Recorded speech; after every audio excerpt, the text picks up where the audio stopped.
নদিয়ার চাঁদে গৌর সুন্দর আমার সুন্দর ধামে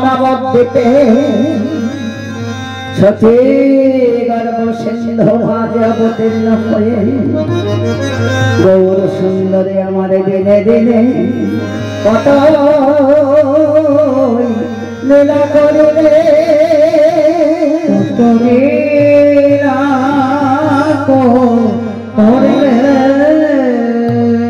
গৌর সুন্দর আমার পুরাভাবে বিভাবিত হয়ে শ্রীধাম নবদ্বীপে ভক্ত পরিষদ সঙ্গে নিয়ে হরিনাম সংকীর্তন করিতে করিতে পুরাভাবে বিভাবিত হয়ে প্রশ্ন কবি কলম দিলেন, দেখো দেখো আমার গৌরহরি শ্রীধাম নবদ্বীপে এসেছেন, এখানে তো কোনো ধবলি শ্যামলি নাই, তবে কাদেরকে ডাকছে? না আমার গৌরহরি। আজও গৌরাঙ্গের মনে কি ভাব উঠিল, ধবলি শ্যামলি বলি সঘনে ডাকে, ঘন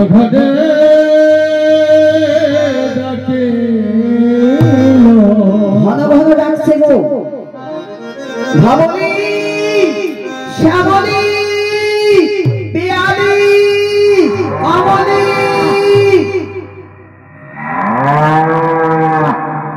সবাইকে ডাকছে। নবদ্বীপে তো ধবলি শ্যামলি নাই গো, তবে ডাকছে কাদেরকে? আমাদের এই কলিয়াহত জীবের প্রতি লক্ষ্য করে দয়াল গৌর হরি আমার দুটি বাহু উত্তোলন করে মহামন্ত্র হরিনাম দিয়ে এই জীবের প্রতি দয়া করে এসেছে। যুগে যুগে তিনি ঐশ্বর্যপূর্ণ ভগবান রূপে অবতার হয়েছিলেন। কলিযুগে তা কলিযুগে এসেছেন দয়াল রূপে। ঐশ্বর্যপূর্ণ ভগবান রূপে অবতার হয়ে কি করেছিলেন? কবিরাজ গোস্বামী কলম দিলেন চৈতন্য চরিতামৃতে, অন্য অবতারে নানা অস্ত্রধারী করে হরে করে অসুর বলে করিলেন সংহার, রে অস্ত্র না ধরিল প্রাণে কারণ মারিল, হরিনামে চিত্ত শুদ্ধি করিল সবাকা, হরিনামে চিত্ত শুদ্ধি করিল সবাকা। এবার হরিনাম প্রেম নিয়ে এসেছেন। কবিরাজ গোস্বামী কলম দিয়েছে নাম প্রেম। গৌর হরি গৌর রূপে দয়াল রূপে এসেছেন, তো অন্যান্য অবতারে নানা অস্ত্র ধারণ করে অসুর নিধন করেছিলেন, ভক্তের মান রক্ষা করেছিলেন নামের দ্বারা, সাধুজনের পরিত্রাণ করেছিলেন। কলিযুগে তা নয়, কলিযুগে সব নাম প্রেমে উদ্ধার করবে। কলিযুগে কি অসুর নাই? দেখুন বাবা, পাপাচ্ছন্ন কলি, কলি তো অসুরের প্রভাবটা বেশি গো। এই পাপাচ্ছন্ন কলির হাত থেকে জীব রক্ষা করবার জন্য ভগবান দয়াল রূপে আসেন। যেখানে বিশ্বপিতা অনন্ত কোটি বিশ্ব ব্রহ্মাণ্ডের মালিক, তিনি বিশ্বের চিন্তা করে তিনি আসলেন মহামন্ত্র হরিনাম। বাস্তবে যদি একটা সংসারে 5 জন সন্তান হয়, পিতা যদি সেখানে লাঠি ধারণ করে, পুত্র যদি অস্ত্র ধারণ করে, সংসারে কি হবে বাবা? অশান্তি থাকবে। বিশ্বপিতা চিন্তা করলেন, আমি যদি এই অস্ত্র ধারণ করি পাপাচ্ছন্ন করিতে সৃষ্টির তিথি যে প্রলয় হয়ে যাবে, আমি সকল কিছু পরিত্যাগ করে দুটি বাহু বরণ করে হা কৃষ্ণ প্রাণ কৃষ্ণ বলে কাঁদবো। নিজে না কাঁদিলে জগৎ কাঁদে না। আমি নদী হয়ে যাব প্রেমময়ী রাধারানীর ভাব কান্তি বিলাস মূর্তি। হে প্রেমময়ী রাধা, চরণে রাসখট লিখে দিলেন, রসদগান আপনারা সাধন করেছেন। চরণে যাব পড়ানোর সময় নিজের নাম অঙ্কিত করে রাধারানীর চরণে কেঁদে কেঁদে বলেছে, প্রেমময়ী রাধে, তোমার ওই সেই চরণের দাস আমি তোমার চরণের দাস। ইহাকে সম্ভব যাহার মনে কোটি জনম যদি ভজন করে তথাপি পাবে না সে আমি তোমার চরণের দাস হয়ে নদিয়ায় নবদ্বীপে গিয়ে আমি দাঁড়ে দাঁড়ে মহামন্ত্র হরিনাম প্রেম পেলাম,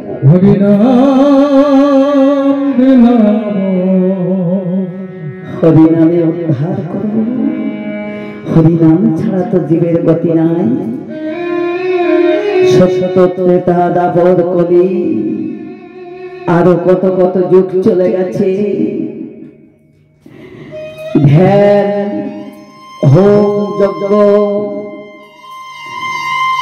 সত্য যুগে ছিল ধ্যান হোম যজ্ঞ, ত্রেতা যুগে সেবা পরিচর্যা অর্চন, দাপরে কলি যুগে একমাত্র নাম। হাতে করো কাজ, মুখে বলো না, অনাসে হয়ে যাবে ভব সিন্ধু পার।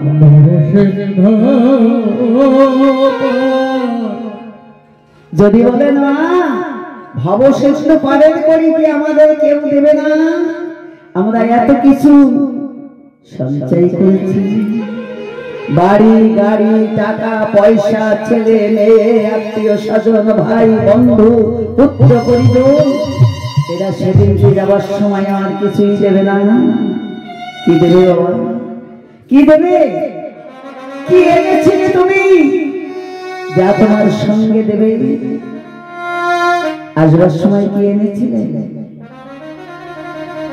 মনে আছে? কি এনেছিলে? কাউকে সঙ্গে নিয়ে আসেন, এনেছিলেন মহামন্ত্র হরিনাম। মাতৃগর্ভে ঊর্ধ্বপদে হেট মন্ডে নাম জপিতে জপিতে ধরাই এসেছে। আর কাউকে সঙ্গে নিয়ে আসেনি। নামের যেদিন কৃপা হয়েছে নামি এই সুন্দর পৃথিবীতে আমাকে নিয়ে এসেছেন। এই পৃথিবীতে ভূমিষ্ঠ হয়ে সুন্দর পৃথিবী দর্শন করে মায়ের মিষ্ট কোল পেয়ে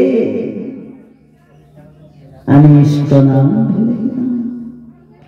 মায়ার পাশে বন্দী হলাম অষ্টপাশে। মায়ার পাশে বন্দী হয়ে শিশুকাল গেল ধোলার খেলায়, যৌবন কাল আসলো রঙ্গরঙ্গের দোলায়, মৃত্যুকাল আমার বিষয় ভাবনায় দিন চলে যায়। যেদিন চলে যায় সেই দিন আমাদের কমে যায়।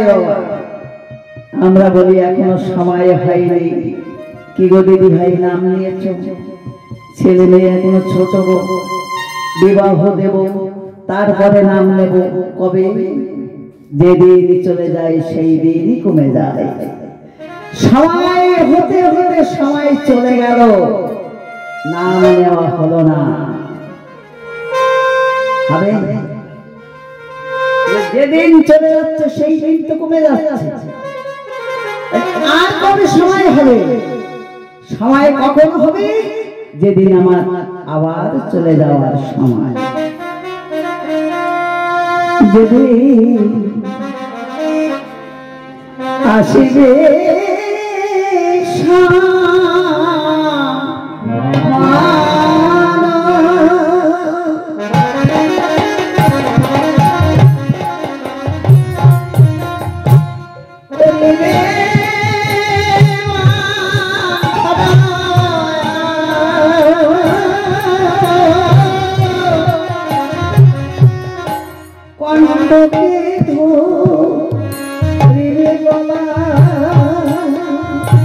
সেদিন আসবে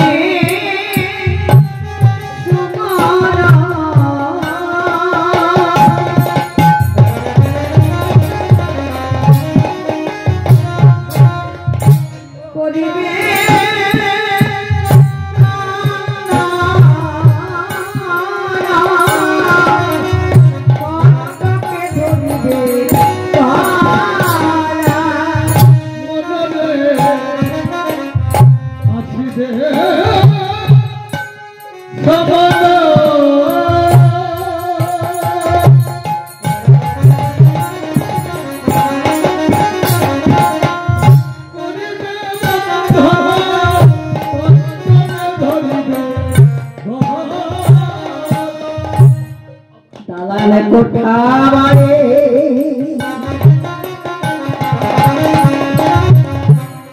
সারি যাবে পড়ে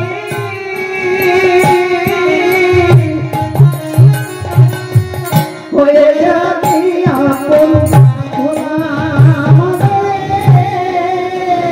সবে দালানে কোঠা বাড়ে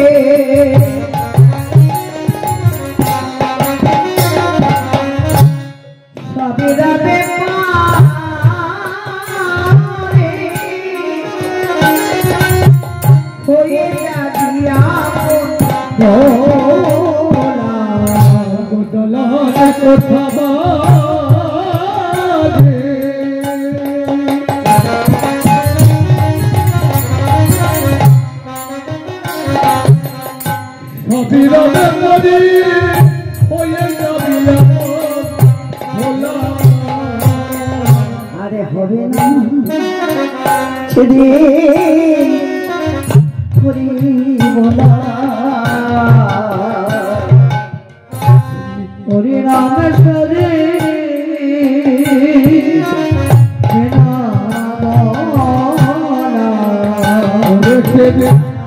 আর হবে না হরি বলা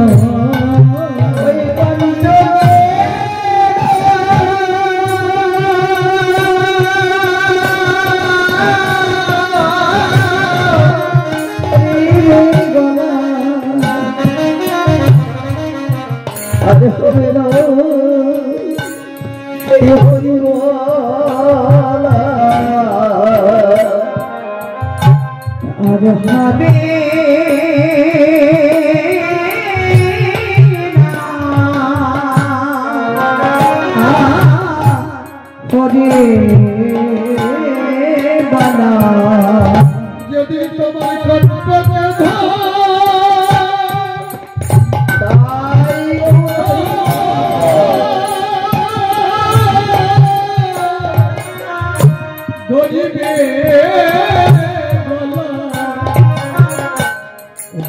হবে না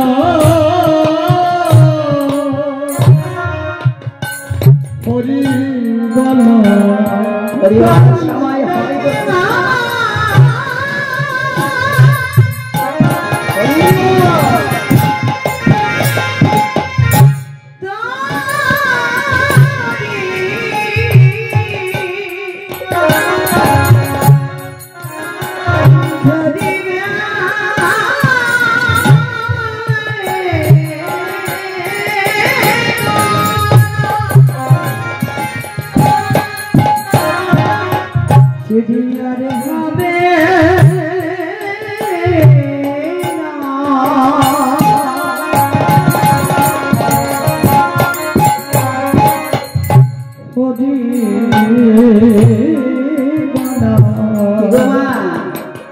যাবার সময় কণ্ঠরোধ হয়ে আসে আর কি হরি বলা যায় হরি বলার আর সময় থাকে না কিন্তু আমি যে হরিনাম নিয়ে এসেছিলাম এই হরিনাম আমার সঙ্গে যাবে আর কিছু যাবে আর কিছুই যাবে না বিষয় বাড়ি পুত্র পরিজন সকলে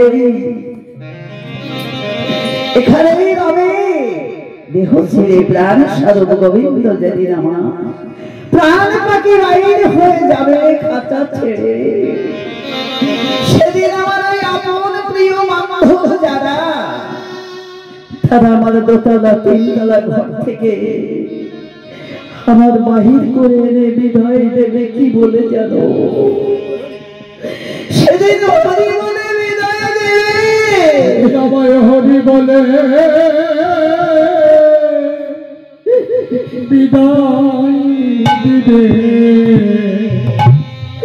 সঙ্গে কিছু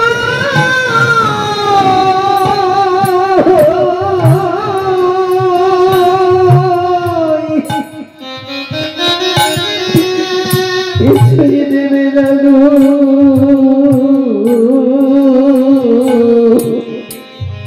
সেদিন হরি হরি বলে আমার বিদায় দে।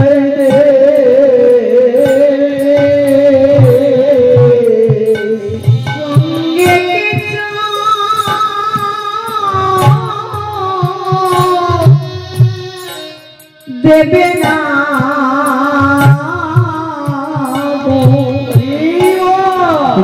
হরি বলে বিদায় দেবে। মন তোমার সঙ্গে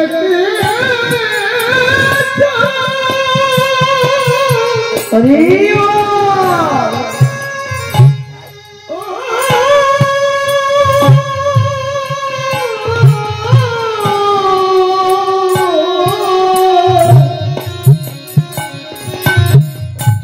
দিবে না গো।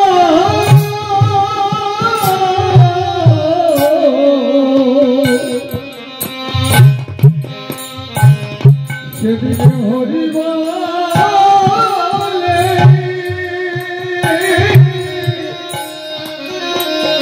বিদায় দিবে। সেদিন কি যাবে মা? সেদিন নাও যাবে না এই প্রাণ কানে যাবে।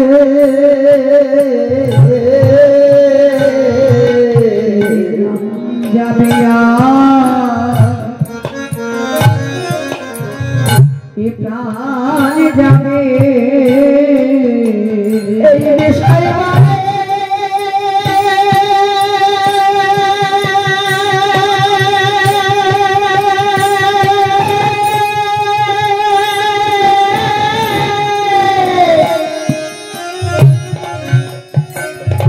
সেদিন পড়ে রবি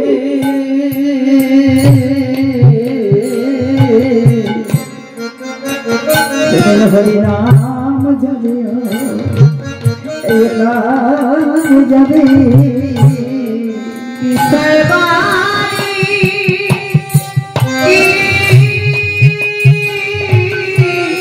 পড়ে রবে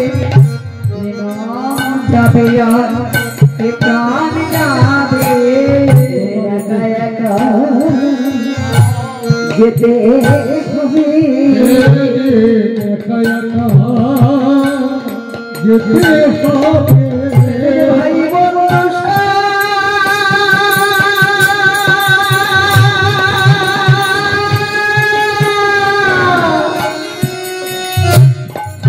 দাঁড়িয়ে দেখবে একা একা যেতে হবে। ভাই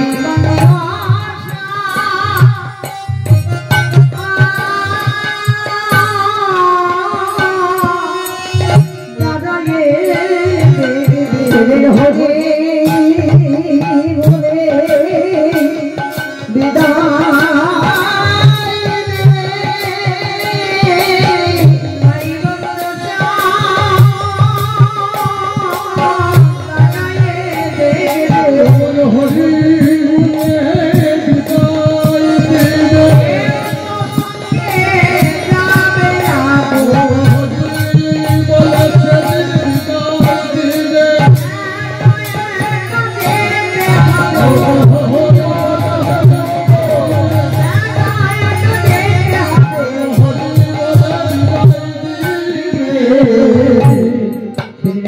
বলে বিদায় দেবে। গৌর হরি আমার সেই কলির পাপাচ্ছন্ন কলির হাত থেকে রক্ষা করবার জন্য মহামন্ত্র হরি নাম নিয়ে জীবের দ্বারে দ্বারে ঘরে ঘরে দিচ্ছে। কেন? জীবের নিষ্ঠাদের লাগি নন্দ সুত হরি ভুবনে প্রকাশ হলেন গুরুরূপ ধরি। গুরুরূপ ধারণ করে দুটি বাহু উত্তোলন করে এসে বলছে, আমি আরে তোদের লাগি এসেছি রে।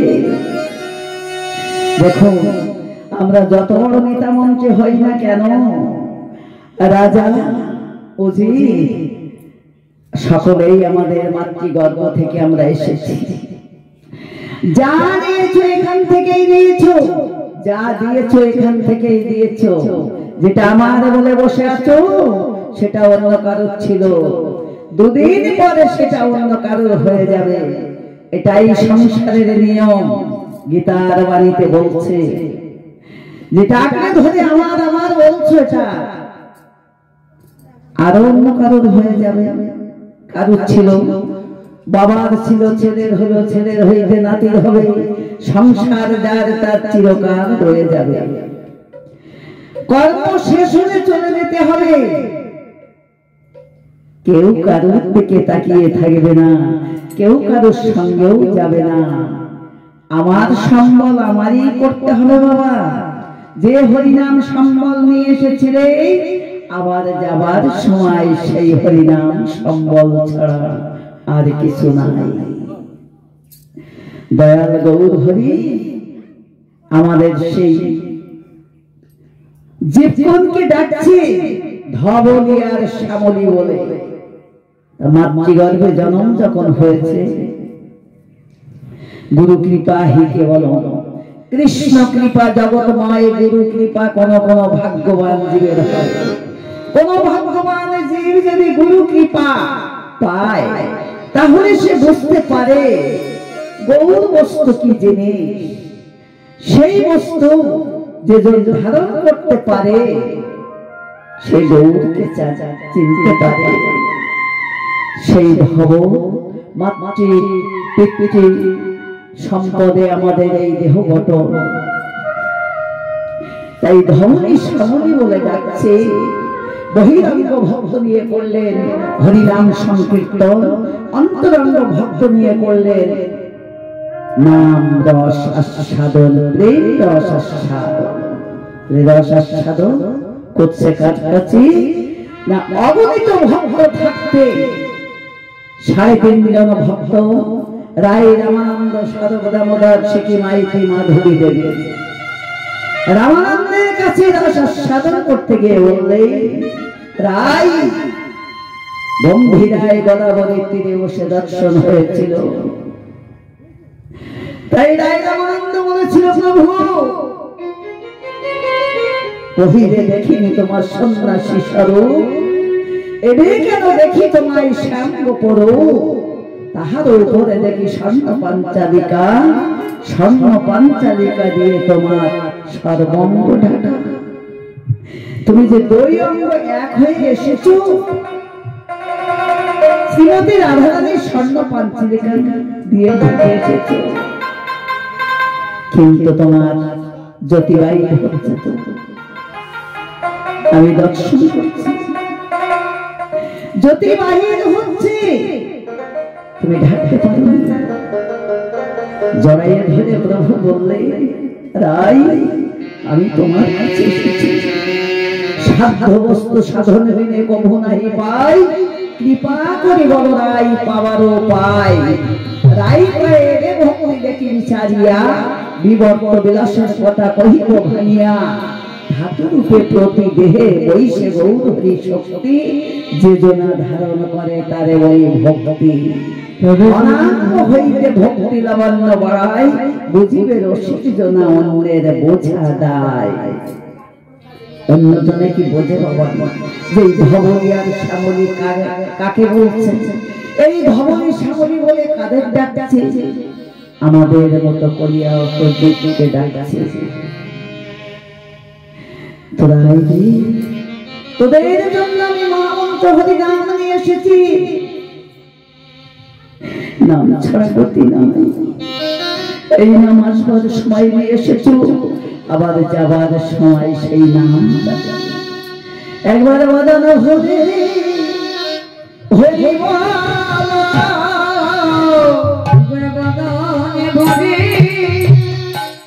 হরি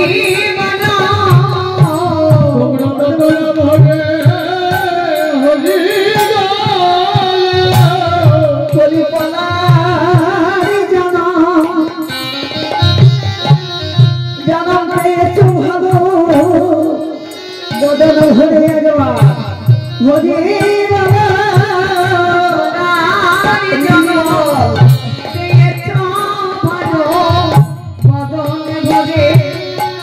হরি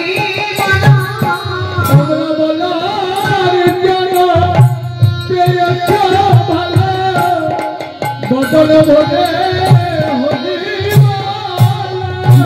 হরি রাম ভব পরে সম্মান বদন হরে একবার হরি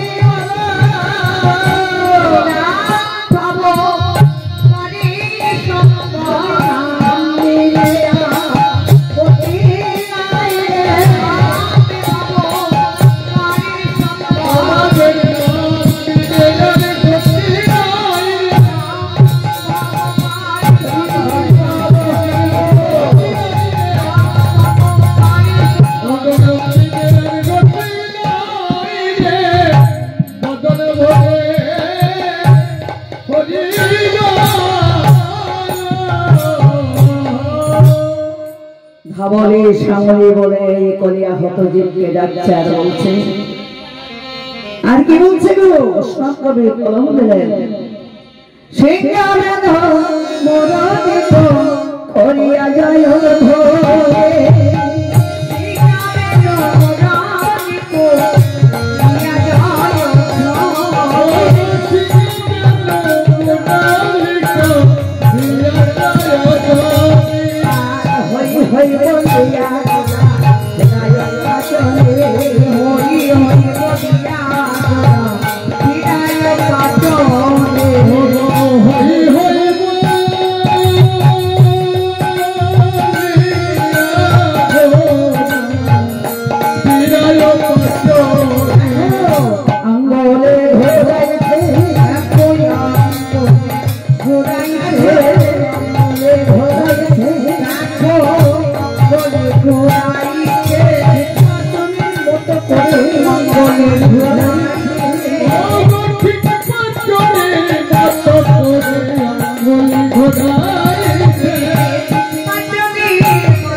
নবদ্বীপে পরাবের ভাবে বিভাবিত হয়ে সিংহা বেনুর মতো করে ঠিক পাচনি মনে হচ্ছে দুটি বাহু উত্তোলন করে পাচনি ধরেছে আর সিংহা বদন বাজাইছে বদন বাজাইছে বদন বাজাইছে হরি হরি হরি বদন বাজাইছে হরি হরি হরি বলে বদন বাজাইছে হরি হরি হরি বলে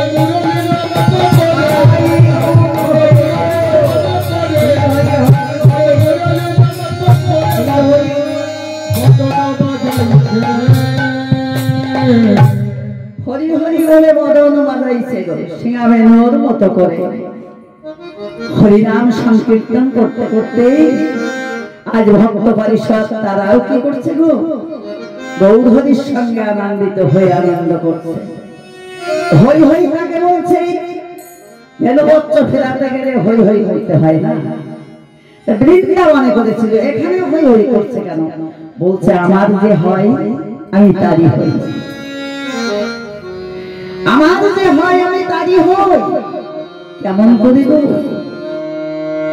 ভগবান বললেন সর্বকিছু পরিত্যাগ করে যে আমার শরণে শরণাপন্ন হয়ে আমার চরণে শরণাপন্ন হয়ে সর্বকিছু পরিত্যাগ করে আমার চরণে আশ্রয় নেয়, সেই ভক্তকে আমি ভক্তের কাছে বিক্রয় হয়ে যাই। আমি তারি হই, তারি হই, তারি হই, তারি হই, যে আমার হয় আমি তারি হই, তারি হই, তারি হই, তারি হই, তারি হই, যে আমার হয় আমি তারি হই, যুগে যুগে নয়, যুগে যুগে তারি হই, তারি হই, বলে ভক্ত তোমার হক বলে,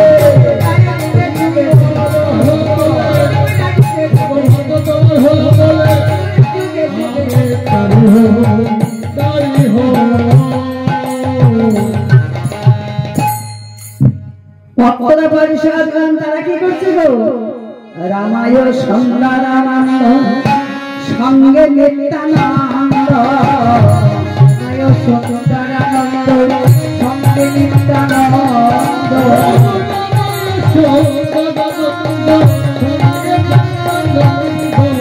গৌরী দাসের অভিরাম সবারই আনন্দ, গৌরী দাসের অভিরাম সবারই আনন্দ,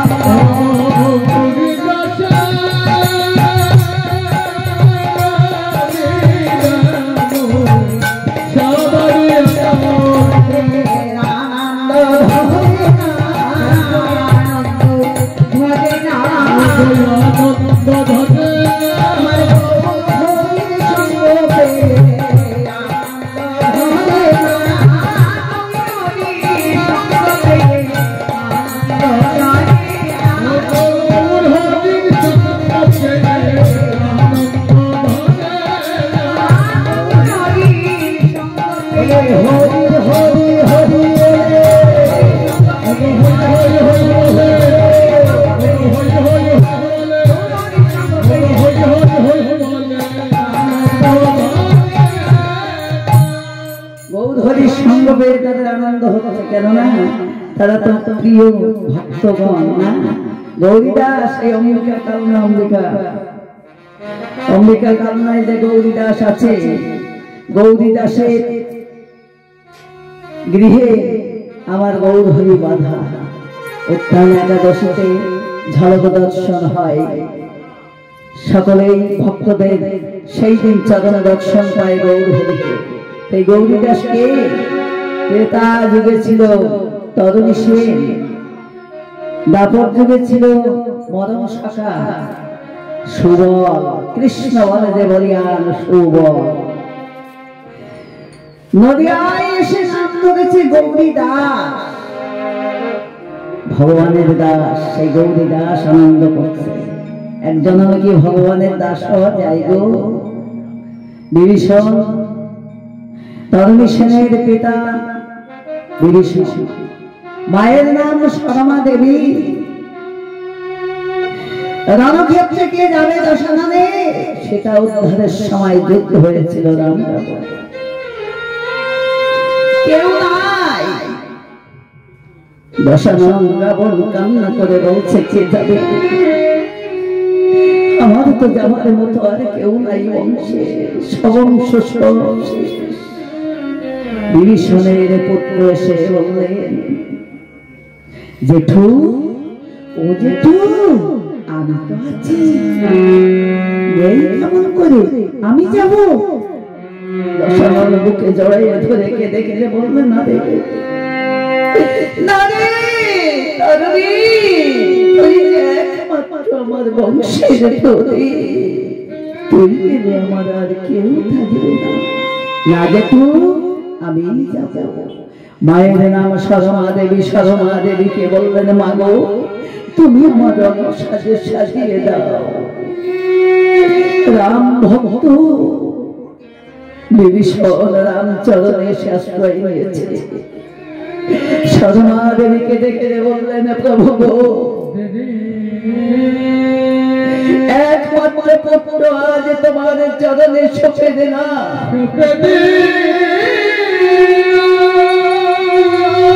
সর্বাঙ্গে রাম নাম অঙ্কিত করে, রাম নাম অঙ্কিত করে রণ সাজে সাজিয়ে দিয়ে বললেন, তরুণী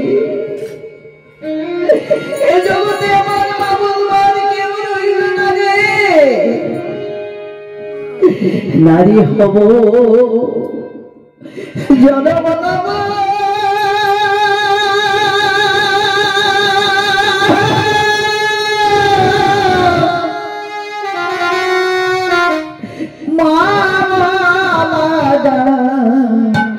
আরে না শুনব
নারী হব জননী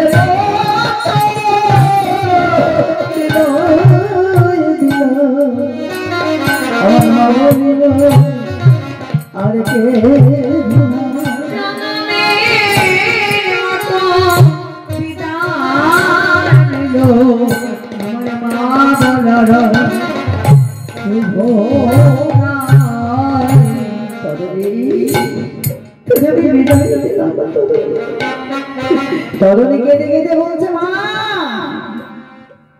কেঁদো না মা, বিদায়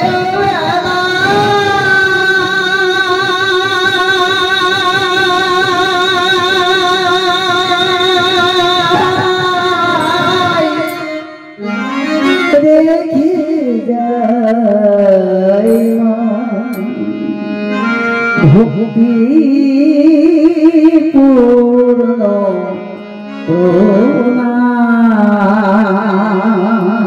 বিদায় বেলায় রেখে যায়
মাকে প্রণাম করে রণক্ষেত্রে চলে গেল তরুণী। কোথায় কোথায় সেই মেয়ের রামচন্দ্র? এই বলে রণক্ষেত্রে গিয়ে যখন উপনীত হলে প্রভু রামচন্দ্র দর্শন করে বললেন, যাও বচা, তুমি তো বলো মায়ের কোলে ফিরে যাও। না, বিনা যুদ্ধে নাহি যাব মায়ের কোলে ফিরে। যাও বচা, মায়ের কোলে ফিরে যাও। আমি শিশু বলে, বালক বলে তোমার পছন্দ করছে না, তুমি কাপুরুষ।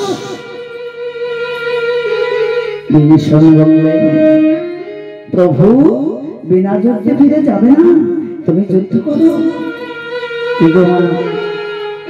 আমরা মায়ার জগতে যখনই আমার সন্তানকে দেখতাম তখনই ছুটে গিয়ে জড়িয়ে ধরে বলতাম, প্রভু আমার সন্তানকে মেরো না। কেমন ত্যাগী, সন্তানের সঙ্গে যুদ্ধ করতে বলছে। অন্তর্যামী প্রভুকে জানতেন না, তিনি সবই জানেন। ভক্তকে পরীক্ষা করছে, কেমন ত্যাগী তুমি ত্যাগ করতে পারো। নিজের সন্তানকে যুদ্ধ করতে বলছে। যখন যুদ্ধ করছে, প্রভু বাণ নিক্ষেপ করছে, তরুণী সেনের গলায় ফুলের মালা হয়ে পড়লেন। তরুণী সেন বাণ নিক্ষেপ করলেন, প্রভুর যুগল চরণে ফুলের মালা হয়ে আশ্রয় পাচ্ছে। বিভীষণ চিন্তা করলেন, যদি আমার প্রভুর কোনো আঘাত হয় তাহলে তো এরা কষ্টে রয়ে যাবে, উদ্ধার হবে না। প্রভুকে বিভীষণ বললেন, তো যে কোনো বাণে মৃত্যু না, তবে বৈষ্ণব বাণে মৃত্যু। প্রভু জানতেন না, পিতার মুখ বদন থেকে শ্রবণ করবেন বলে কোন বাণ পিতা সন্ধান দিয়ে দিল। বৈষ্ণব মানে সন্ধান দিবেন, প্রভু নিক্ষেপ করলেন বাণ। সেই মানে তরুণী সেনের কাটা মন্ড নাম নাম করতে করতে প্রভুর চরণে এসে আশ্রয়। বিভীষণ ছুটে এসে বললেন, তরুণী রে, তরুণী,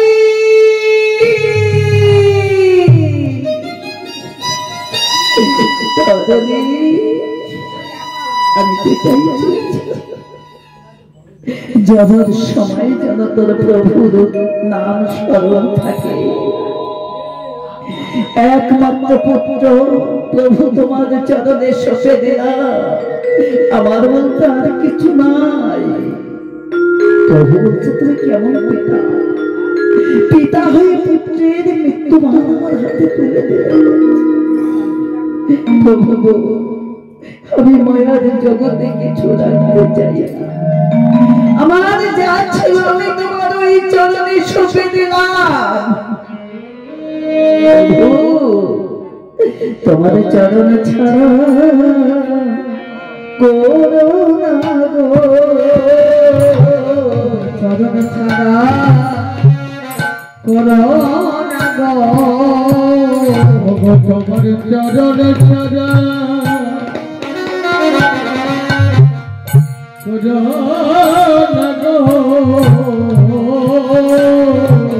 তোমার ওই চরণে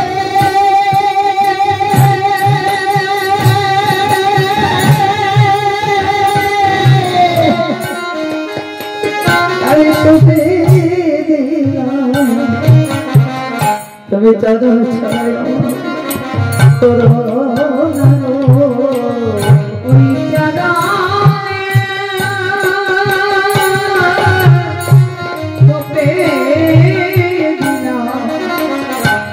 তুমি চরণ ছাড়া করুণা গো, ওই চরণে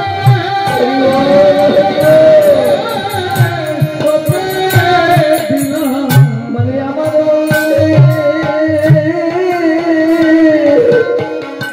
যা কিছু ছিল তোমার ওই চরণে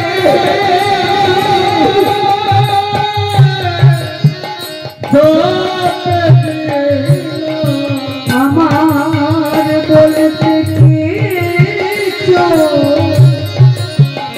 রাখে নাই গো, আমি ওই চরণে সপে দিনা বলতে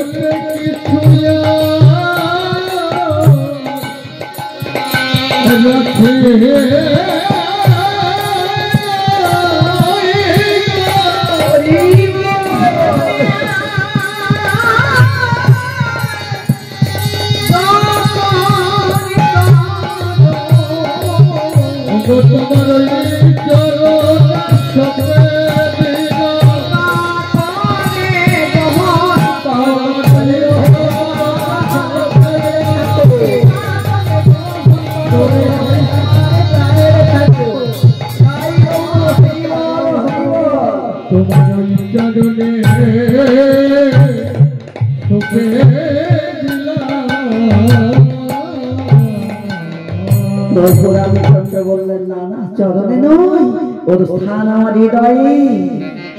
আমি তারপরে কৃষ্ণ লীলা করবো, আমার মরণ সকা সুবল হবে। সেই সুবল এই গৌরী দাস অম্বিকা কালনাতে তার আসছে। আজ আনন্দে হরি নাম সংকীর্তনে বাহু তুলে গোরা চাঁদ করে জয় ধরে,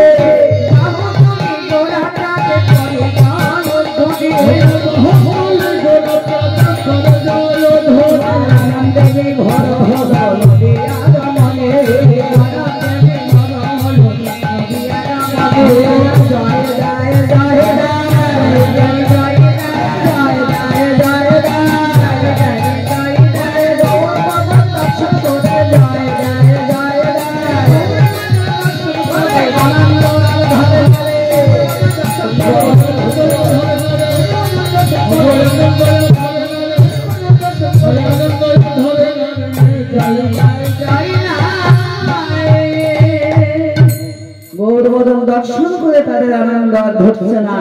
পরকর্তা বাসু ঘোষ এক পাশে লীলার এক পাশে দাঁড়িয়ে বাসুদেব ঘোষে মনের হরিষে গোষ্ঠ লীলা গোরা চাঁদ করিল প্রভাত। গোষ্ঠ লীলা গোরা চাঁদ করিল প্রকাশে, কিবা করিল তো গোষ্ঠ